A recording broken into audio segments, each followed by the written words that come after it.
about 2 weeks into 2024, but I'm going to assume that you've already been hit by the usual barrage of high-achieving goal-getters and intention setters. Oh, me? I'm going to sketch every day for 27 hours a day. I am going to learn 17 new languages this year, and I'm going to keep up my streak and not break it even once.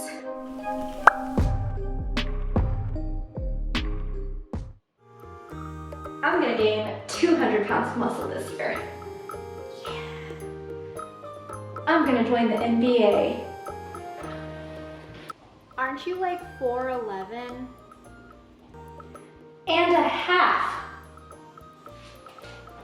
Obviously, there's nothing wrong with having big dreams, aspirations, and goals that you'd like to set for the new year. However, sometimes the pressure of the new year can make us set goals that are a little outside of our normal expectations for ourselves, and it can put a lot of undue stress on us. Much in the same way that a blank canvas can be really intimidating to an artist, the new year is a blank slate of unpredictable possibilities. For some of us, that can be really exciting, and for others, it can be a bit of a soul-crushing weight. Something that's important to remember is that time is a construct. You do not have to accomplish anything spectacular in a single calendar year.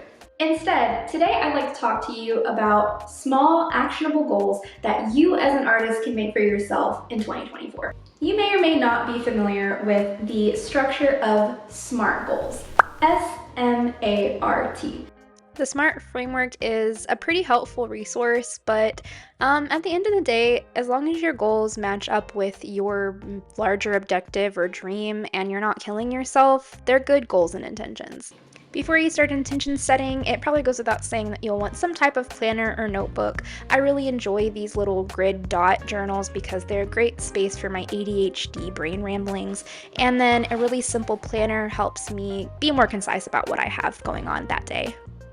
Let's look at some intentions that you as an artist can reasonably achieve. Number 1, learning a new skill or medium. I have an intention this year to learn multiple new skills. I am a self-proclaimed obsessive hobbyist. I'm sure that many of you can relate. Once I get into a hobby, it is very difficult for me not to become hyper-focused on it, buy every supply that could potentially be necessary for it. I'm gonna try to be less obsessive this year and just have fun with some new hobbies and new skills. I would really like to get back into polymer clay. It was something I did as a child and I really enjoyed it, and I know it's come a long way since then, and I'd love to sort of learn some of the nuances of it and maybe create some cute pieces to display in my office. Number 2, share your art. I know, it sounds really scary. Sharing your art can be one of the hardest things to do as an artist. As an introvert, as a formerly super shy turtle girl, sharing things that I created, even this video, it's very nerve-wracking. The judgment, the criticism, the awkwardness, it's just a lot. And so sharing what you created can be a very difficult thing to do because oftentimes opening up like that to an audience of strangers can be debilitating. My advice is to start small. Share your art with your roommate. Share your art with your best friend. Share your art with your mom, your dad, whomever you choose. Or you could take the big step and create a page for your art. You could create a YouTube for your art. But I encourage you to start sharing it. Try not to listen to those voices of doubt and just do it. The sooner you do it, the more time you'll have to create an audience and find a group of like-minded people who just enjoy what you bring to the table. Number 3, invest in yourself. Right before I began this YouTube journey, I had a massive fear to invest in myself. And I mean specifically with material things, equipment. I was using my phone to record every single video. I was using a free app on my iPad. I was editing on my iPad, which isn't horrible, but certainly isn't ideal. And I was having a lot of trouble and struggle. It was a very slow process. And I finally sat down and was like, why am I punishing myself?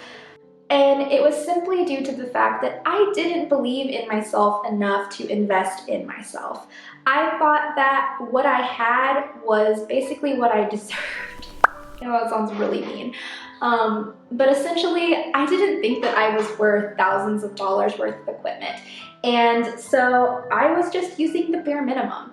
But after some thinking and planning, I invested in a desktop computer, I invested in a camera. Those things have really changed my experience with YouTube, and I'm very happy that I invested in them. My advice is to buy those nice paintbrushes that you've been looking at, buy the paint, buy something to invest in yourself. I know it's not within everyone's budget to go all out right at the beginning. You don't have to go out and buy the most prestigious art supplies that money can buy. Stop being scared to invest in what you're passionate about. I promise if you do, it will improve your journey.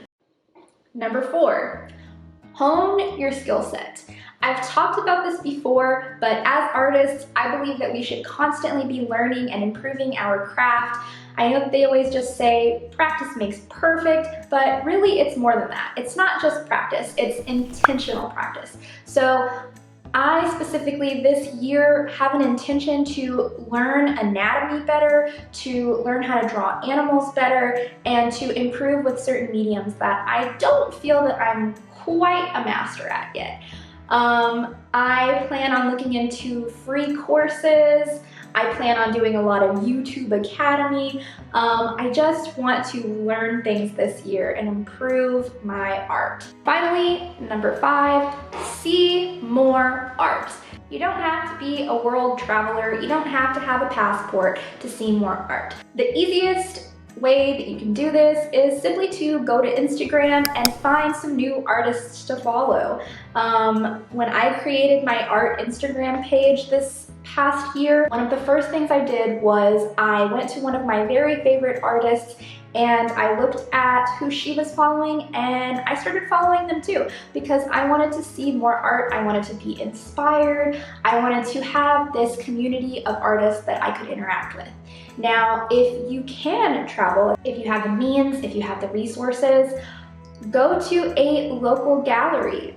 It might not be as impressive as the Met or the Louvre, but local galleries have hidden treasures. And I believe that seeing local art by local artists is just as important as seeing famous, world-renowned art in illustrious museums. If you can't travel to a museum, they actually have websites for most major museums where you can remotely browse their galleries. So this is a great resource for people who are unable to leave their homes for any reason. They're great ways to see art where you normally couldn't, because I don't know about you, but I can't just pack up and go see the Mona Lisa as much as I would love to.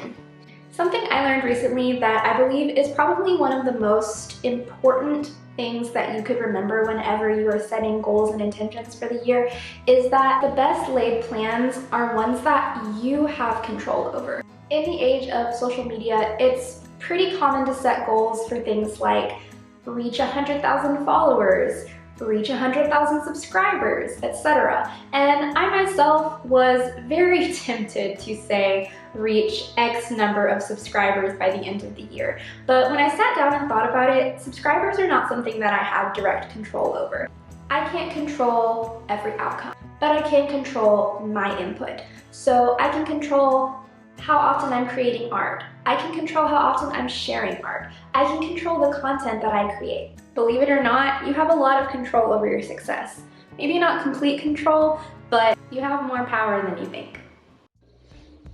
So yeah, those were my 5 hopefully reasonably attainable goals for you as an artist to achieve during 2024 or really any year. I hope that you got something from this video. Let me know if there are any intentions that you have for this year that I didn't mention. If you're a returning viewer, thank you so much for coming back and listening to my antics. If you're new here and you'd like to see more content like this, please consider subscribing, and if you have a moment, please consider liking this video. All of your support means a lot to me as a newbie YouTuber, and I guess I'll see you in the next one.